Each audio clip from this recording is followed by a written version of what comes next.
Someone is going to try to humiliate you today, or tomorrow, or in a meeting next week, at a family dinner next month, in a conversation you are not yet aware of that is already being planned in the mind of someone who has decided that diminishing you publicly will serve their interests or satisfy something in them that has nothing to do with you. It will happen in front of people whose opinion matters to you. It will be delivered with a smile or with the particular brand of casual cruelty that disguises itself as honesty, or with the performative concern of someone who frames the attack as help. It will land in your body before your mind has processed it. Your face will do something. Your chest will tighten. The room will seem to reconfigure itself around the moment.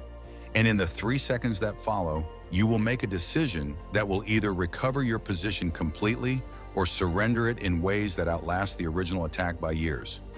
Most people lose in those 3 seconds. Not because they are weak, not because they lack intelligence or dignity or the capacity for an effective response. They lose because nobody taught them what is actually happening in that moment, what the attack is really designed to do, and what the only responses are that actually work. What they do instead is react. They defend themselves, which confirms that they felt the wound.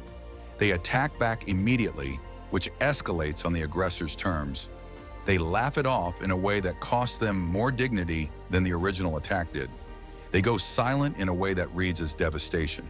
Or they make the most common and most catastrophic error of all. They explain.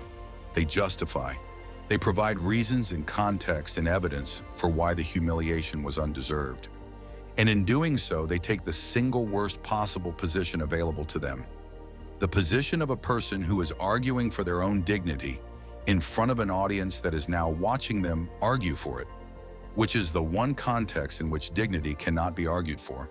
It can only be demonstrated, and demonstration requires something very different from anything most people do in those 3 seconds.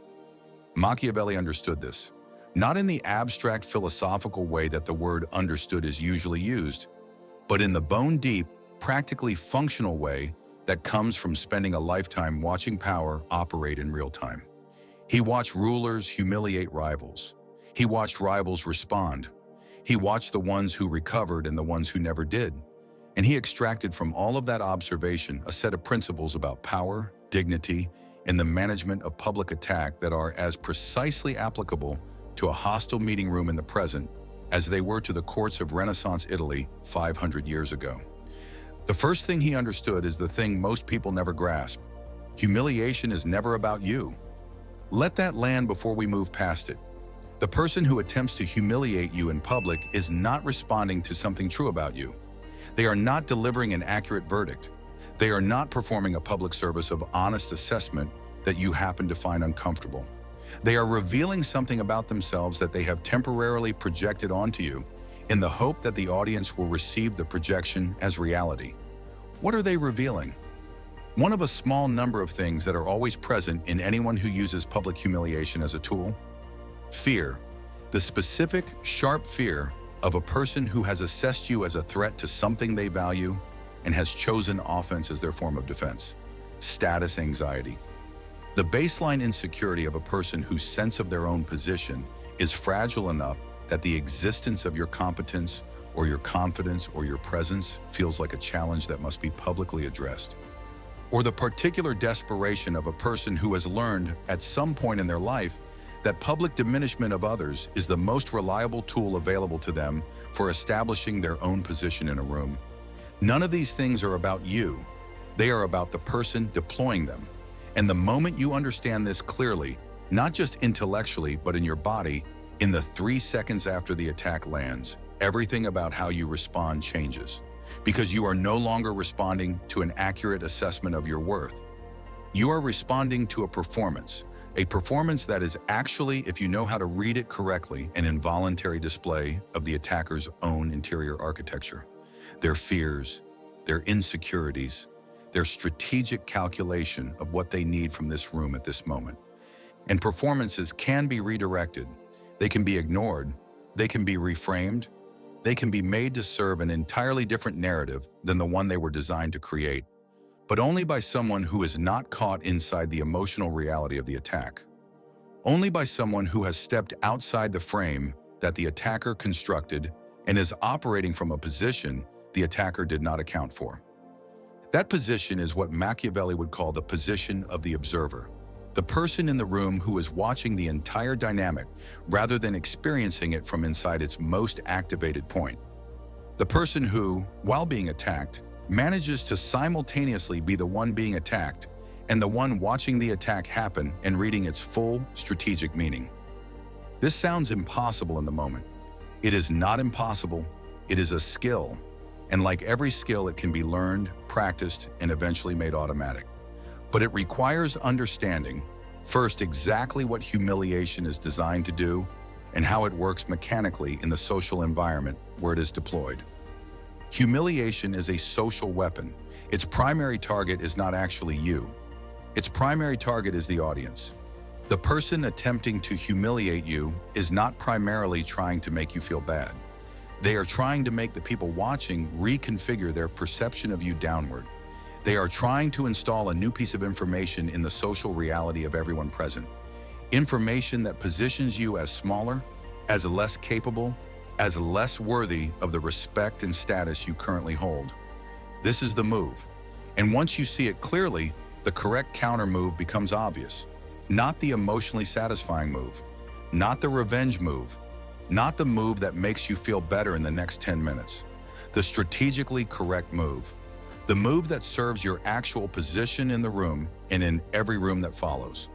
The correct counter move is to make the attempt itself visible, not through accusation, not through the language of victimhood, which would confirm the diminishment the attacker was trying to establish, through the particular quality of calm that communicates to every observer in the room that you saw exactly what just happened, that you are not destabilized by it, and that whoever attempted it has revealed something about themselves that you find more interesting than threatening.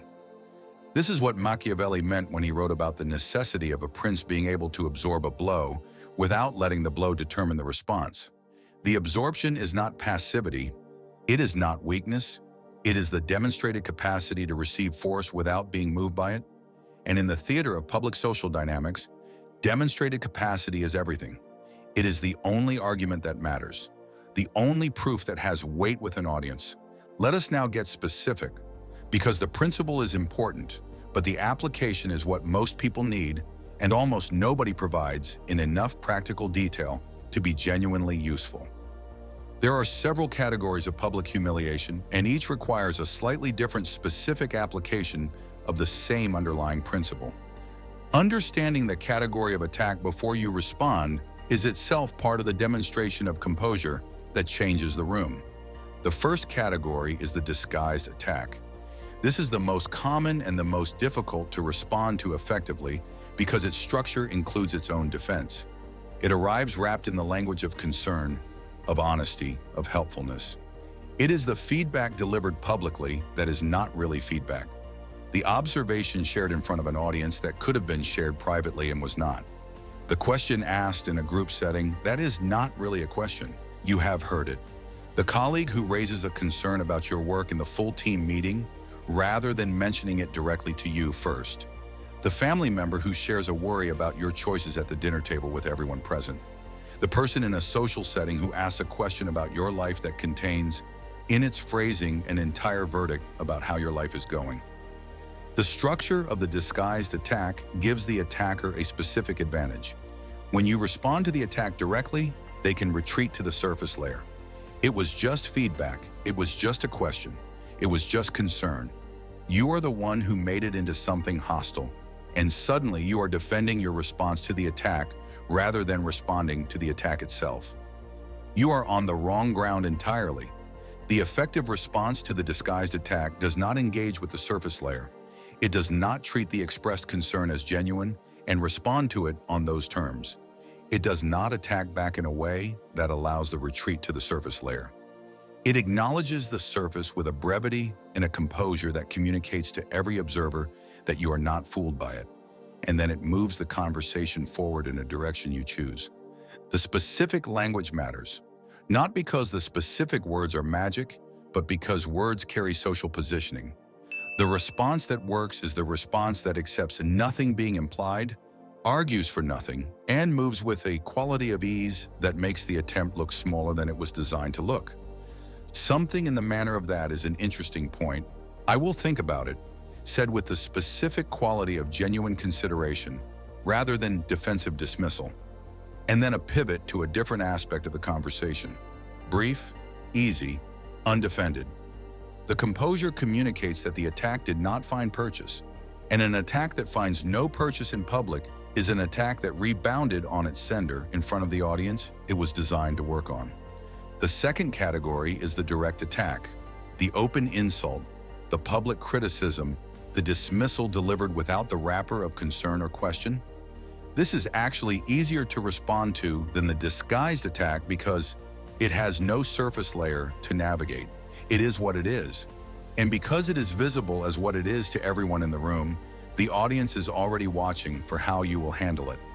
What they are watching for specifically in the 2 to 3 seconds after the attack lands is whether you are destabilized, whether your composure is genuinely unshaken or is performance covering disruption, whether you are about to respond from inside the emotional experience of the attack or from a position outside it. The most powerful response to a direct public attack is silence, followed by a response that is quieter in register than the attack. Not louder, not matching its energy, quieter.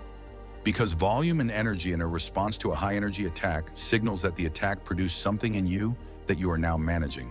Quiet signals that no management is required, that the attack landed at a level below where your equilibrium actually lives. The content of the quiet response follows a specific principle that Machiavelli articulated in various forms throughout his work. Do not defend the position that was attacked. Reframe from a position the attacker did not occupy and did not account for. The defender of a position is always at a disadvantage relative to the attacker of it.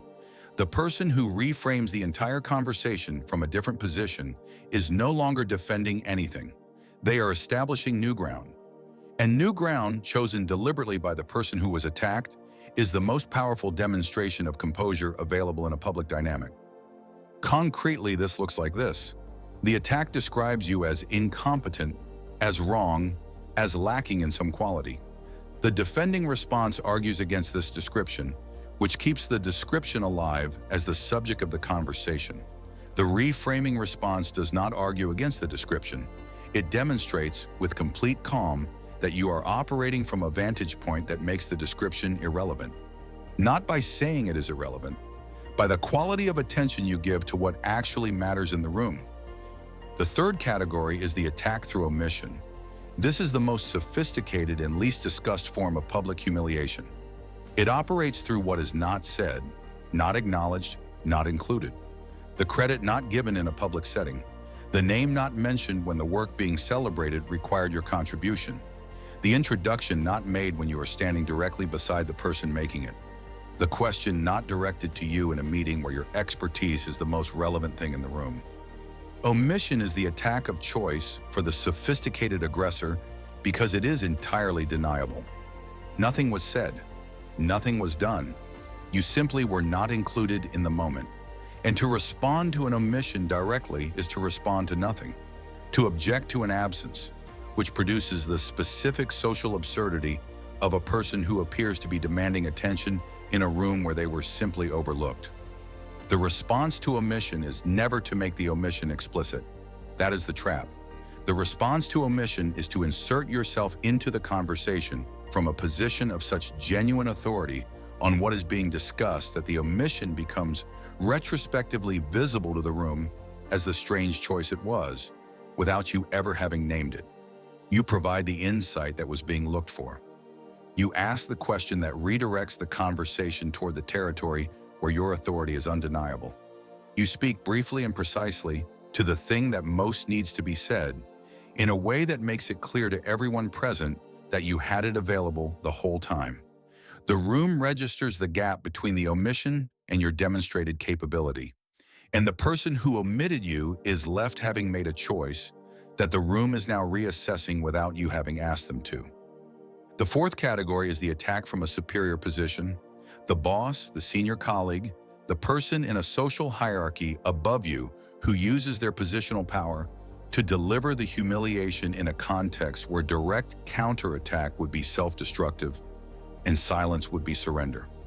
This is the most complex situation to navigate and the one where Machiavellian thinking is most directly applicable.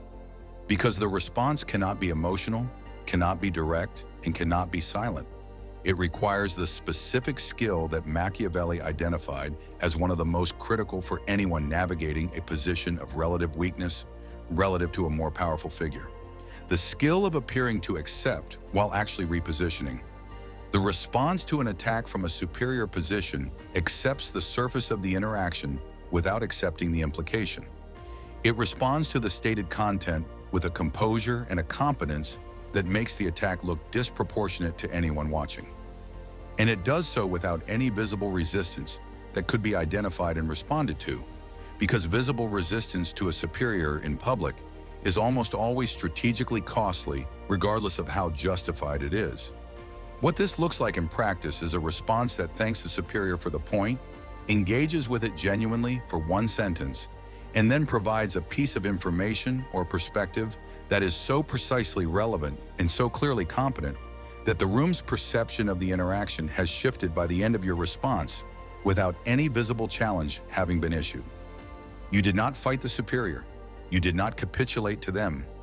You used the moment they created to demonstrate something about yourself that the attack was designed to prevent the room from seeing, and you did it in a way that gave the superior no visible target, no offense to respond to, no escalation to justify. This is the move Machiavelli would recognize immediately. The prince who accepts the apparent terms of a disadvantageous situation while working within those terms to produce an outcome that serves his actual interests. Not resistance, redirection, not confrontation, repositioning. Now let us address the internal dimension of this, because everything described above depends on a capacity that most people do not have reliably available in the moment of attack. The capacity to remain genuinely unaffected at the level where the attack is aimed, which is not the level of the mind, but the level of identity. Humiliation attacks identity. It tries to install a piece of information about who you are in the social reality of the room, and the reason it is so effective on most people is that it finds something to stick to, a pre-existing doubt, a fear about how you are perceived, a sensitivity about a specific aspect of yourself that you have not fully resolved. The attack does not create the wound. It finds the wound that was already there and applies pressure to it in public. This means that the deepest and most durable protection against public humiliation is not a set of clever responses. It is the ongoing work of resolving the interior vulnerabilities that humiliation relies on to land. Because the person who has genuinely done that work is not performing composure in the 3 seconds after the attack. They are expressing it. The composure is real because there is nothing underneath it for the attack to find. Machiavelli understood this in his own terms. He wrote about the necessity of a ruler having a genuinely stable foundation of self-understanding and genuine capability as the prerequisite for everything else. Not simply the appearance of these things, the actual possession of them. Because the appearance without the substance requires constant maintenance and eventually fails under pressure, the substance without the appearance can be effectively managed. But the substance is what everything else is built on. What this means practically is that the 3-second response is only as effective as the 10 years of work that preceded it. The work of knowing exactly what you are capable of building enough genuine achievement that a verbal attack on your competence bounces off the hard surface of a record that cannot be argued away, of resolving enough of your interior uncertainties that the specific vulnerabilities humiliation relies on are no longer available to be found. This is not a short-term project. It is the project of a life, but it is the only project that produces the kind of composure under attack that is not performance. That does not require 3 seconds of desperate calculation. That is simply the natural expression of a person who has become genuinely difficult to destabilize because they have done the work of building something interior that is worth being stable about. There is one more element of Machiavellian thinking on this subject that most discussions completely omit, and that is in many ways the most important. What to do after? The response in the room is the visible part, the part everyone is watching, the part that most of the advice about handling humiliation focuses on almost exclusively. But the game does not end when the room empties. And the person who thinks it does has won the battle of the 3 seconds and lost the longer strategic engagement that the battle was part of. After the public attempt at humiliation, regardless of how effectively you handled it in the moment, several things need to happen with deliberateness.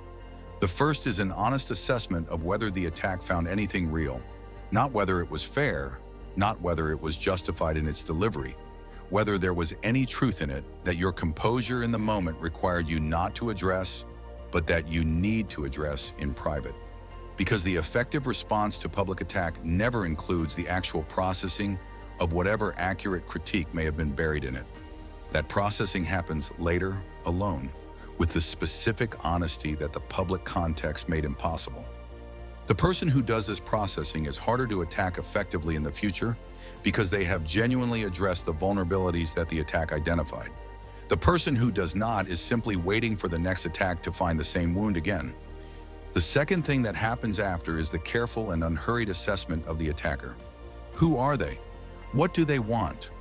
What specifically drove the decision to attack in that particular moment, in that particular context? Because the attack was a piece of information about the attacker and about what they perceive you to represent to their interests. And that information is useful.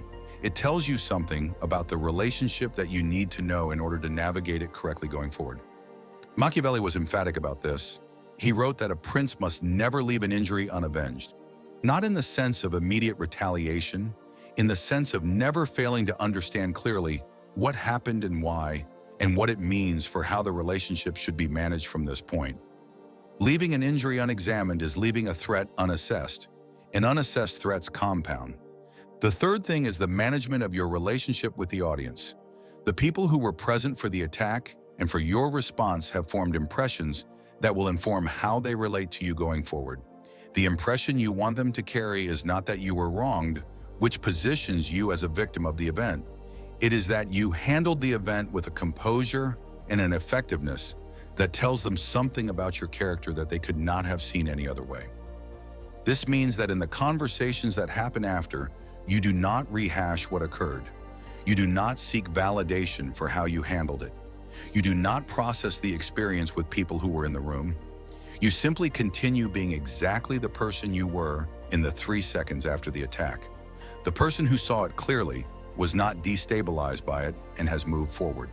Because the audience is still watching, not in the acute way they were watching during the attack, but they are filing their observations, building their model of who you are under pressure, and the person who remains the same after the room empties as they were in the room is the person who demonstrates that the composure was not a performance for the room. It was simply who they are. That is the highest level of the skill, not the response in the 3 seconds, the consistency that makes the 3 seconds simply another ordinary moment in the life of a person who has genuinely built something interior that cannot be taken from them by someone else's words in a public room. Machiavelli would call this virtù, not virtue in the moral sense, the specific quality of a person who is genuinely capable, genuinely self-possessed, and genuinely difficult to move from the ground they have chosen to stand on. The quality that makes power possible, not because it is performed for others, but because it is real in the person who possesses it. The person who attempts to humiliate you is, in the final analysis, doing you a specific and involuntary service. They are showing you exactly where you stand in their assessment of the threat landscape. They are revealing the precise nature of their relationship to your existence, and they are giving you a public opportunity to demonstrate to an audience that will remember the demonstration exactly who you are when the pressure is applied. Most people experience that opportunity as an attack. The person who understands what Machiavelli understood experiences it as information, as a stage, as a moment that, handled correctly, does more for their position in the room than anything they could have staged themselves. The attempt to humiliate you is borrowed power, borrowed from the audience's willingness to receive the performance as reality. And borrowed power returns to its source the moment the audience decides not to receive it that way. Your composure is the decision point. Your stillness is the refusal. Your quiet, effective, undefended response is the moment the borrowed power runs out and flows back toward where it came from. Let it come back. It was never the attacker's to keep.